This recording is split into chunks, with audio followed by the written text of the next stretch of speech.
Yeah. Was it not focusing or what? What's going on here? Why isn't it focusing? Too close or something? What's going on here? There we go. Hit the wrong button. There we go. Oh yeah. All right, so here's our new addition right here. There's a cat butt. This little friend right here, her name is Sasha. And just like every other single cat that we get, they show up in the yard, we tempt them with some yummy cat food, and then they never want to leave, really. That's basically what happened. So yeah, this one we got, how old are you now? Like 6 months old? I think we've had her for actually, I don't know, maybe 2 months or so. She showed up in the backyard by the solar panels. Lauren saw her when she was doing her little workout, and she's like, hey, there's a little tiny cat in our backyard. So we go back there, you know, and she's a little scared, of course, and we give her a little bit of food because, you know, that's what we do. And typically whenever we get a new cat, we'll kind of separate the cats. You know, the new cat gets basically locked up into a bathroom or a room, you know, and then our cats and the new cat can smell each other and stuff through the door. And then after a couple of days, where are you going? After a couple of days, you know, we release the cat into the house, and then it's crazy ever since. But this one, Lauren just said, the hell with all that, I'm just bringing her in. And it's actually worked out really, really good. This is the first cat that, hey, what are you doing? Don't chew on that. This is the very, very first cat that we've ever done that. So Sasha, Lauren named her Sasha. So say hello to the world. Here's my new helper right there. All right, you go play. You go play. Where are you going? Where are you going? Oh, okay.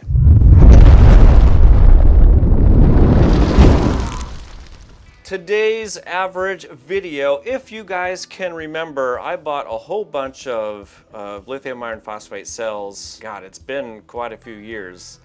Maybe right before COVID, so 2020, 2021 time frame. I did some initial testing and all that kind of stuff, and then I was planning on building a badass Powerwall over there, and I started it, but I never finished it. So this year, 2025, that's gonna be my goal, is to put this together, completely together, minus, any sort of minor changes and stuff like that you typically do with a DIY battery setup. So anyway, my goal for this year, which I've tried to set this goal for basically the last couple of years, I'll start the goal and I'll start like a little piece of it, and then something else comes along, somebody sends me some really, really cool stuff. I just walked outside to take out the trash, and these were sitting by my front door. Not 100% sure what those are yet, but I'm gonna say batteries, which I can't really say no to, and don't tell me you wouldn't say no either. And then I start playing with that stuff, and then, I kind of forget about this whole DIY battery setup. So this year, 2025, is going to be the year that we finally fully assemble the DIY Powerwall.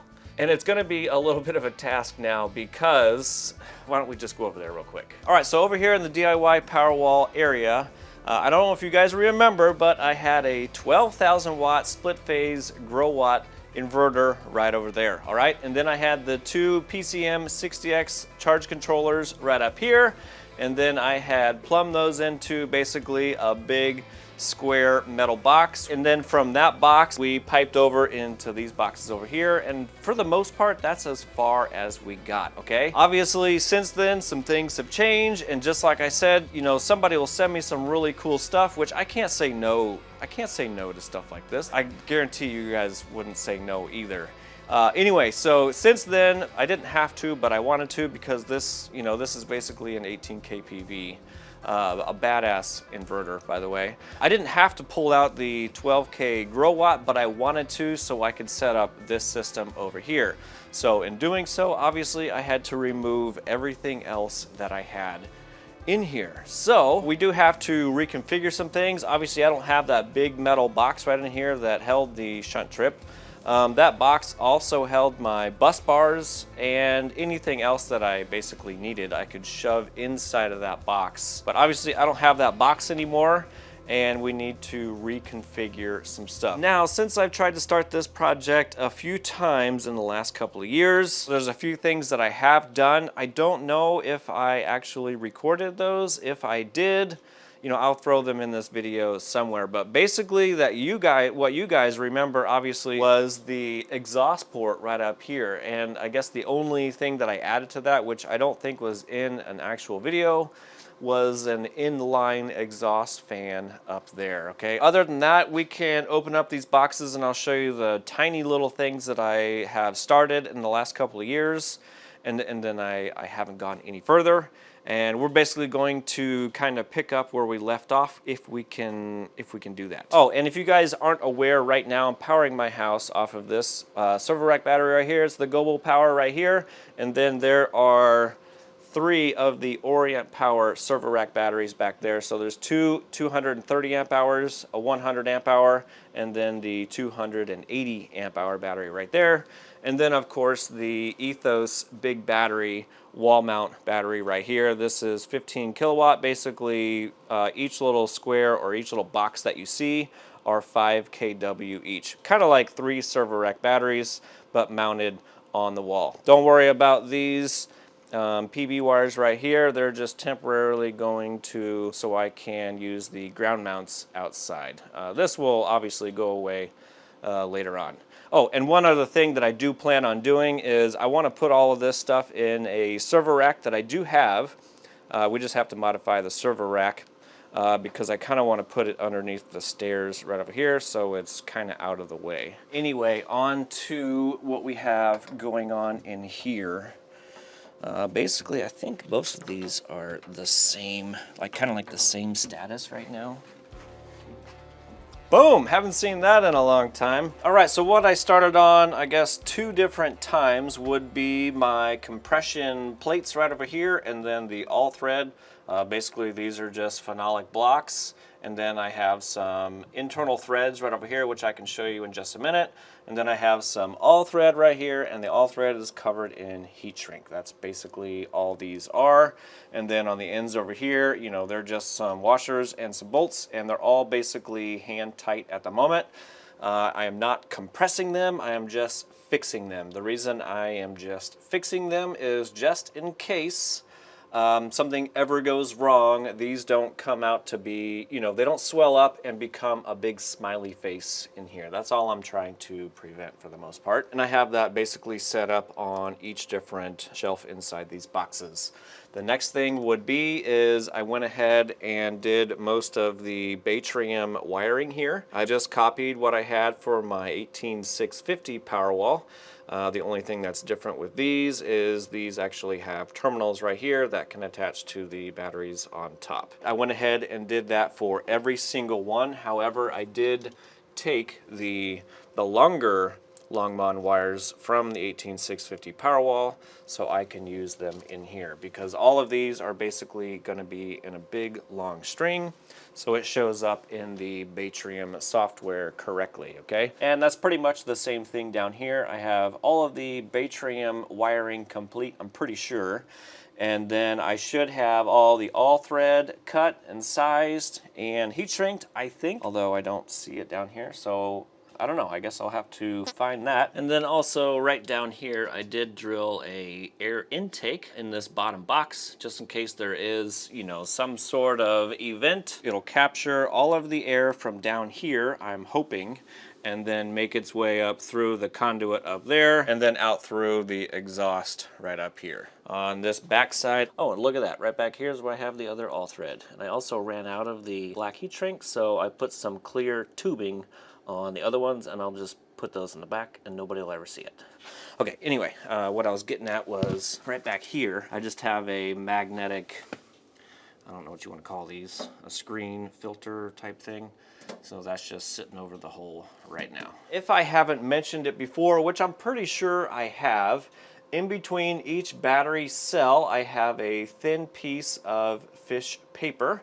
And then for the batteries down here, since it's sitting on the actual metal down here, I do have a layer of fish paper underneath. And then I also have a little tiny piece of fish paper right up here along this edge, so there's no metal contact anywhere in here that's going to touch one of the batteries. Right up here on the top of each box, I'm pretty sure I had this in a video, basically whenever we set these boxes up, but this will be just a quick refresher. I have my HRC fuses mounted right up here. Currently, right now, it is a 400 amp fuse, although I could use that. I did go and buy some 200 amp from Blue Sea. Even though I probably could have gone down to 150 amp, I just went ahead and went with 200 amp. The reason I went with 200 amp is just in case one whole battery box was out of commission or something like that, like maybe I was doing maintenance or whatever. The 200 amp fuse would go just fine with my 12,000 watt inverter, even though I technically need, you know, a 250.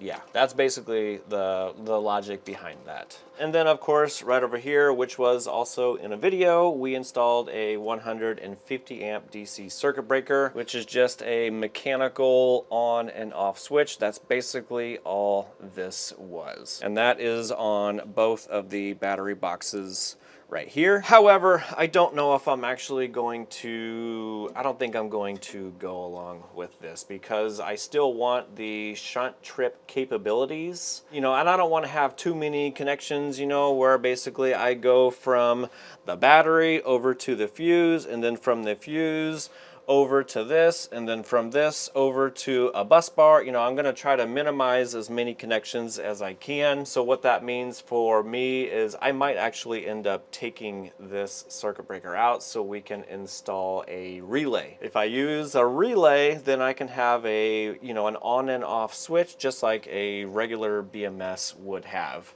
And again, speaking of BMS, I do have the Baytrium Watchman 4 sitting right up there in that box up there. That was from my 18650 Powerwall. I'm just going to continue using it in this Powerwall right here. All right, so like I just mentioned, these were the two PCM 60X charge controllers that we had up on the wall. And of course, this was the square box that was on the wall, which housed my shunt trip breaker right here. And then inside of here, I had a couple of bus bars and probably something else. Basically, the two battery boxes were going to meet up into here and then go through the shunt trip breaker and then out into the inverter. And of course, the charge controllers and stuff, they would come in through the top of the box, you know, meet up at the bus bars, etc. You know, so everything, basically everything combined in here, but we don't have this box anymore. However, I still want to have somewhat the same capabilities as a shunt trip breaker, but not use this shunt trip breaker. So, a couple of months ago, actually it was probably longer than that, it was probably over a year ago, threw everything on top of the old Powerwall. So, about probably over a year ago, I bought some EV contactor or relays right here. I also bought a different style bus bar, and I think we're also going to need the Baytrium shunt because we're going to need a location for that. Oh, I attempted to use this contactor relay over here, and there was another half to it, and I blew it up. Yeah, so what I am thinking is I would like to replace the two circuit breakers that I put on the side of the battery boxes and not use those, and basically use these EV contactors slash relays right here so I can basically have the on and off function as a regular BMS. All right, so if you're not aware of the Baytrium BMS, I'm pretty sure that company started out being like an EV BMS company, okay? So you would get, you know, the required parts, And then based on your EV, like a DIY EV, I think for the most part, is you could basically use your own parts or use, you know, this is real general, but you can use whatever relays and contactors you want, since, you know, with a EV, you kind of need, you know, some big relays or contactors, you know, to turn on and off batteries and stuff like that. It did not come with a relay or a contactor that the BMSs that, you know, we typically know. It didn't come with that. So basically, since I'm using the Batrium BMS, I am going to, you know, I have to install my own on and off switch or my own contactor / relay, and that's where I would like to use these. And I went on eBay and bought these, and I didn't even really pay attention to who I bought it from, but it was battery hookup. So anyway, the model number on these is EV200AAA-NA. Basically what these are is a 500 amp relay, and I think the voltage is like 12 to 900 volts. That's through these 2 points right here, and then the coil inside is a 12 to 24 volt DC coil, and these do have to have a economizer, and those are attached right back here. Basically, I guess what these do is, instead of just hooking your 12 or 24 volts straight up to the coil, you can do that, but if you do it for a really long time, you're most likely going to basically overheat the crap out of the coil inside and burn it up. That's usually what I end up doing, is burning stuff up. So these come with this little tiny circuit in there. It's probably like a PWM circuit where it just sends enough current to keep the contactor closed. All right, so these are much needed for coils like this. Yeah, that's pretty much all I know about these, and I hope this will work with the Batrium BMS. So the Batrium BMS, of course, if you're not aware, is like fully customizable, and it's got so many inputs and outputs on it that you can do practically anything you want. So I should be able to put one of these on each battery box, and I'll probably have like a main disconnect, you know, in the software that'll disconnect both of these, and then I'll probably, if I can figure it out, have one for, you know, I can disconnect, you know, one at a time or whatever. And I'll probably have like a button that I can hit on the side of the box, you know, for my emergency disconnect, which will basically cut one of these wires, which will disconnect the relay. All right, just in case I need to. That would be the same thing as a circuit breaker, you know, pulling it down. And then the other thing that I got, again, like forever ago, which I intended to do the videos back then, was this bus bar right here. Since I don't have my big gray box with my bus bar and all that kind of stuff in there, is I bought, you know, this bus bar right here. And I can pull one of these off real quick if you would like to see it. I don't even remember what the amperage rating, oh, 400 amps, okay. I don't think I need too many connections. I guess if I do, then, you know, I'll have to figure that out, you know, later on. But for right now, I'm going to use this bus bar right here. Basically, as it's sitting right now, I would need 2 for the batteries, and then I will need 1 out going to the inverter. I guess if I need any more, then I can double them up on each post, and I don't see that being a problem. All right, and then obviously I've got the Batrium shunt right here, which I will have to incorporate into the boxes as well, because this was going to be inside that gray box as well. Alrighty, so that's where we're at. So I guess what today's task is going to be is try to figure out where we can put the bus bars inside one of the boxes, and we also need to figure out where we're going to, well, actually I need to test these and make sure they work. And then once we do test them, I'll hook them up, and I guess I'll just leave them hooked up for like an hour or something like that, and then we'll test the temperature to make sure they're still working and they're not getting hot. So we'll probably start that quicker. And then the next thing I also need to do is figure out where we're going to put the shunt. The reason I need to do that, if I didn't say it already, is all of these items right here were going to be in that external box that I had up on the wall, which is no longer there. So all of this stuff needs to be crammed inside one or both of the boxes over there. All right, well, that's enough talk. Let's get to it. We'll just start with this one right here. We're at, I don't know, 73 degrees. Just switch around to the optimizer. 76 degrees. This one over here, same thing. 70 degrees. We'll switch around to that optimizer side. 77, 76 degrees, somewhere around there. All right, so I'm just gonna let those sit for about an hour and we'll come back and make sure they're still working and the temperature. Alrighty, it's been a little over an hour, so we're gonna check these real quick. So it's looking like we're still sitting around, we just went up a few degrees, so we're about 85 is what I'm seeing on this. Go around to the optimizer, about the same, 84, 85 for this one. And then we'll check this one right here, 84, 85. We'll go around to the optimizer on this side. It's all about the same. All right, so it looks like we are going to attempt to use these as my shutoffs, and it'll be controlled by the Batrium BMS. Yeah, watch out. You learning how to help? Got to get some pointers from Horace, huh? All right, got a little helper in training. So the only thing I'm just looking for hardware and stuff that I can mount everything up. So give me a couple of minutes for that and I'll be right back. Alrighty, found a couple of screws and I think those will fit just fine. Anyway, we need to figure out where we're going to put these. And I think I'm honestly just gonna put them right here on this back wall. Just a couple inches away from the fuse, if I can. Like right there. Mark this right here.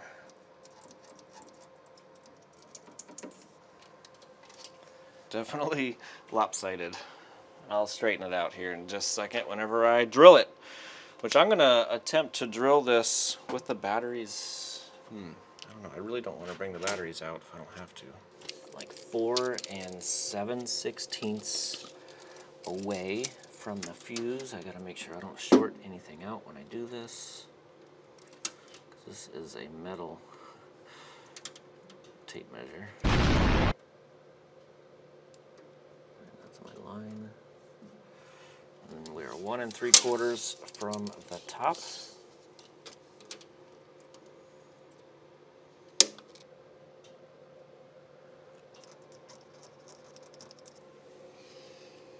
There we go. Okay, I made a little pocket with tape. I don't know if that's going to do it or not. If it's not, then I'll bring out the vacuum cleaner.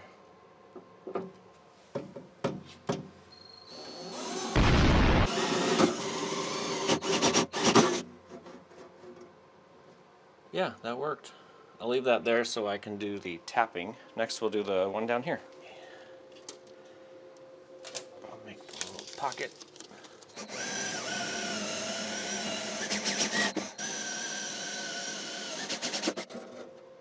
Okay. Oh,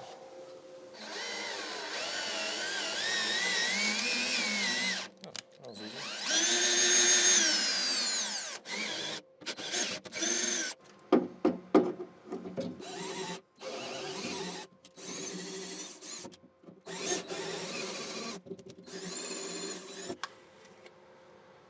Awesome. That went way easier than what I thought was going to happen. Like, nothing ever goes that easy. Now I'm right up in your face. We can mount these in here.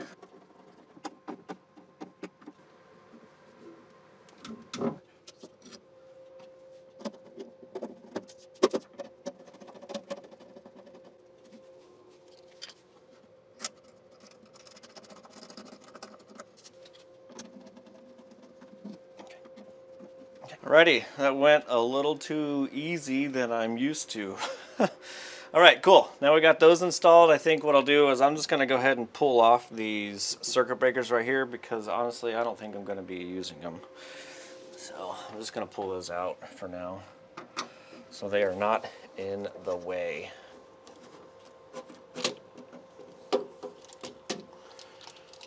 Alright, now I have a big gaping hole there. Super. But you never know, we could actually come back to these. All right, next thing is going to be the bus bars, okay? So previously, like I said before, we were gonna be coming out of these boxes and going to the gray box over here. That's where I was going to parallel these two battery boxes together. Now that I don't have that, I have to parallel them in here. Now, I also have to keep in mind is I do want to hook up these server rack batteries, you know, back up once I have these hooked up. Like they're going to be underneath the stairs over here in a small server rack. So I need to keep routing in mind for that. All right, so really the best thing that I can come up with right now is I could either attach this bus bar to the ceiling right here on the lower box, because I'll probably come into the lower box from underneath the stairs, so I can attach those batteries to this bus bar. Or I can just put the bus bar basically right in this little area and then run my battery cables from the server rack batteries, you know, like a foot longer. And that's about it, I think. That's like the best thing that I can come up with. And another thing I have to keep in mind is I also need to add the Baytram shunt, which again will probably go right up here. I know you can totally see in here because there's so much room, but if I come up to the shunt, I can just loop back around and then go out to my conduit, which is going to go over to the inverter right over here. That's like the best option I have available, I think. Because another thing I would like to try to do is I'd like to try to keep, at least for these two battery boxes, is I want to keep the positive and negative cables roughly the same length. If I put the bus bars right over here, I believe I can make them roughly the same length. If I move this bus bar to the bottom box down here, then these battery cables right up here are going to be possibly like 2 feet longer, honestly. But if it is right there, I think they're going to be real similar. At least I can make them the same length, and then any sort of extra, I can just kind of make longer loops wherever I need them. So I think that's honestly my best option I can come up with at the moment. I would ask for your opinion, but by the time this video is released, you know, it could be a couple of days. So I'm not going to wait a couple of days, because then I could be at this forever, and it's already been forever. So I'm just going to make a decision, and we're going to put it right there. And if we need to slightly bend the lugs, you know, so the cables kind of bend a little bit, because I do have the shelf bracket right in here I need to go around with the cables, then I will slightly bend those. Let me tool around with it for a minute here, and then I'll get back to you. But I'm pretty sure we're going to put it right over here, and then the Baytram shunt is going to be right up here. Alrighty, I'm back. I consulted with myself, and I am going to just put the bus bar right over here. So we're going to figure out that distance right meow. Let's set this in here. I'm going to try to go as high as I can, but be a little bit away from that rail in here, the shelf. I can make my holes 17 inches from the top. Okay. That's going to be my center line.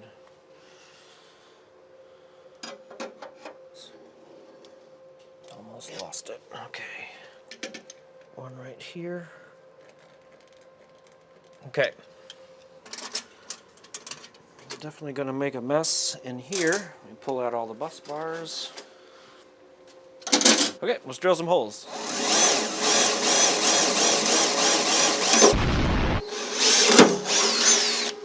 Got to go up one more size. Next, what I'm going to do is I'm going to have the Phillips head button type on the outside of the box, and I'm going to have the nut on the inside, and I'm going to press the nut inside this little tiny hole right here. Press the nut inside the hole.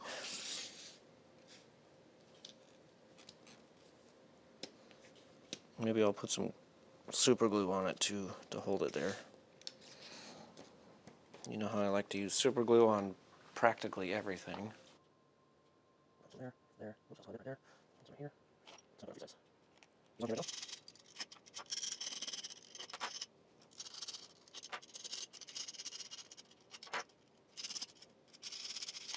So cat like reflex. So cats. Okay. This screw in. And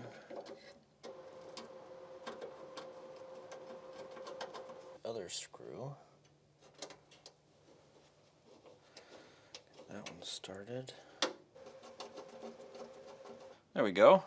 I think that looks pretty good in there. There should be plenty of room for wiring to go up and down and around as we need it to.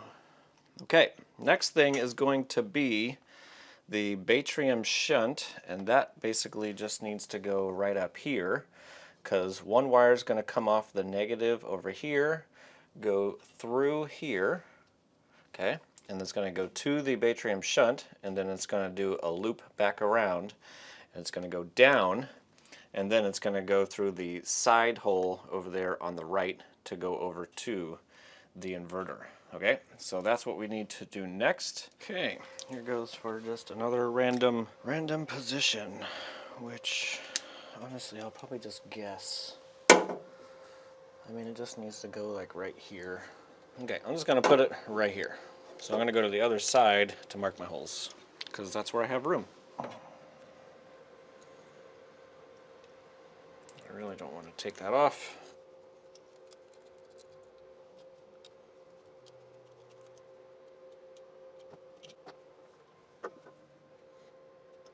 Alrighty, that's where the shunt is going to go. Oof, alright, I gotta pull out the Wi-Fi dongle for the 18K.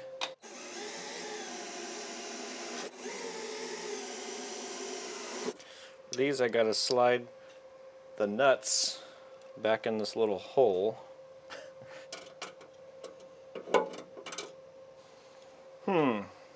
Alright, I'm using a packing peanut to hold the nut where it needs to be, hopefully.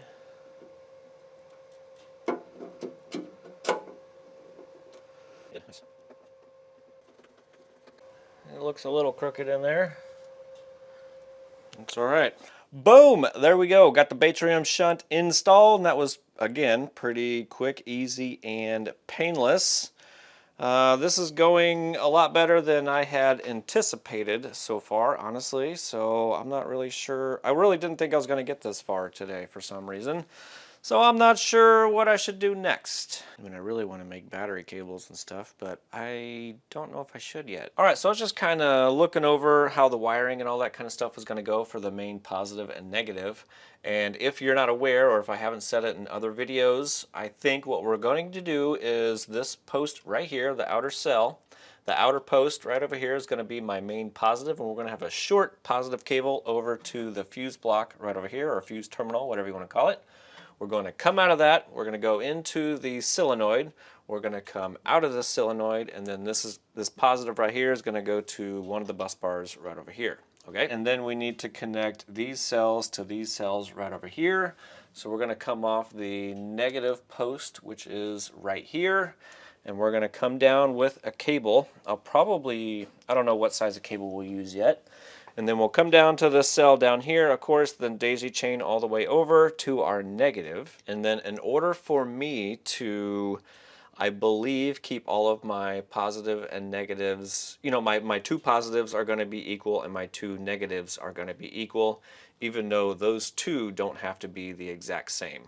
Okay, anyway, back to what I was saying is the negative, I think in order to make both battery pack negatives the same or equal length, I need to bring it up and over, I think, and then over to the bus bar, okay? That's basically how it's going to go. And then on the bottom battery, it's basically going to be the exact same for the positive. However, the negative, I believe, is again going to connect over here, but instead of going, no, actually it might be the exact same. We'll go up, over, and then up. I think it'll be the exact same.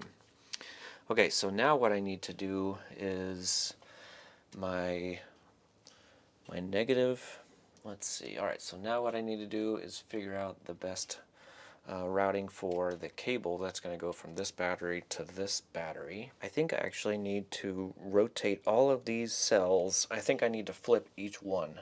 All right, I was just looking at how I was going to connect this battery to this battery down here. Obviously, I'm going to have to use a cable to do that. I mean, I could probably use like a solid copper bus bar, but I don't think I'm going to do that. I'm just going to use a cable. So right up here is going to be the negative, and I'm just looking for the best routing. And I think instead of doing like a weird S-curve down to this one down here, you know, so I don't hit and, you know, run into anything else and make too sharp of a corner right here, I kind of want to make my wire go back a little bit and then loop around to the front side of this cell again. So I actually think I need to rotate every single one of these cells right down here so I can get the positive post on this side. I think I'm actually going to do that real quick. And then it'll make it nice and easy routing for this wire. And then tomorrow, of course, I'll change it back. There.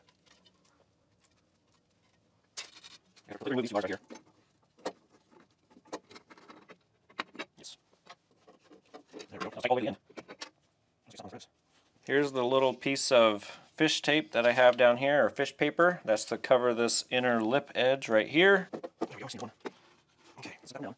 And then I've got my fish paper in between each cell.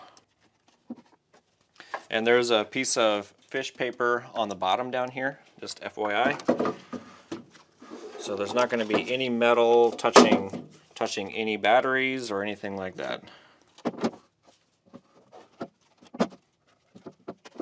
And if you forgot, these are the Lyshon 272s.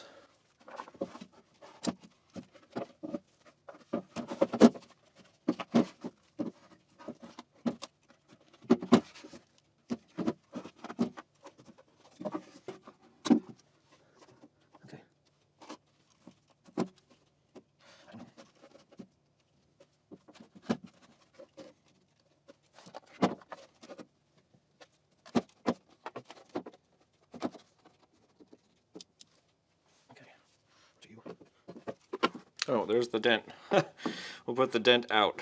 Maybe I was trying to hide that before and I couldn't. Let's get it in here. Move it.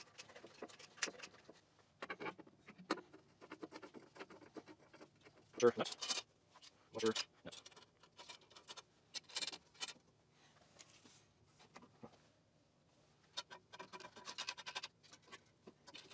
It's going to be a hell of a time tightening those down, I'll tell you that much. Okay, anyway, that is that. So now I can set these back on here. I really don't think I have to pull any of these batteries out. Famous last words. I really don't see any other reason I'll have to pull these out. The only reason I would have to pull out the bottom ones is whenever I add the server rack batteries to the other side and I come in right over here. Which I should probably drill that hole sometime soon so I can move these sooner than later. But we won't do that right now. Now I can go from this battery, I can do a nice little curve over to this battery and there'll be no weird battery wire angles or anything like that. All right, well I kind of want to work on the wiring next, at least the main positive and negative wires, but I don't think I'm going to do that in this video. I think I'm going to end this video right here because I don't know how long it's actually, I don't know how long this video actually is. Am I missing a nut? I am missing a nut. Uh-oh. I found it. I found it. I got it with my fingers. That could have been close. Alrighty, actually, you know what we're gonna do? We're gonna call it for the end of this video right here. I think in the next video, what we'll probably do is we'll start working on the main battery positive and negative wires. We'll get all of those kind of cut up and crimped, at least for the upper battery box. We're going to make sure all those fit over here to the bus bar, and then we're going to pull them off and put them down here on the lower battery and make sure all of the wire lengths are correct and make sure they reach these bus bars right up here. So I'm trying to make both of the positive wires equal lengths, okay? So from here all the way over to the bus bars, and then from this positive all the way over and then up to the bus bars. And then same thing for the negative. Right over here, we're gonna wrap around and go over, and then same thing down there, we're gonna wrap around, but we're gonna go up. Okay, so I think that's what we're gonna work on in the next video. Big plans for you in 2025. We're gonna get it complete, I hope. Fingers crossed. Make sure you put your predictions down below. All right, well, that's pretty much all I got, and I'll see you on the next. Are you long enough for that? No.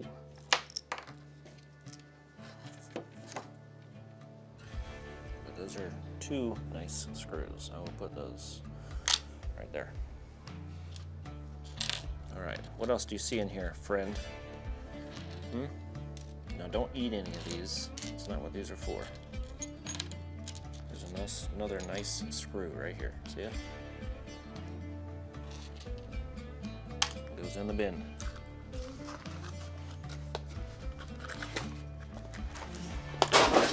Oh, you just knocked that whole box over of screws? You did! You're not gonna help me pick them up now? These were the first ones I got. These are the 200 and these, I don't even remember what these are. What are these? Brain fart. I'm having a brain fart for both of them right now.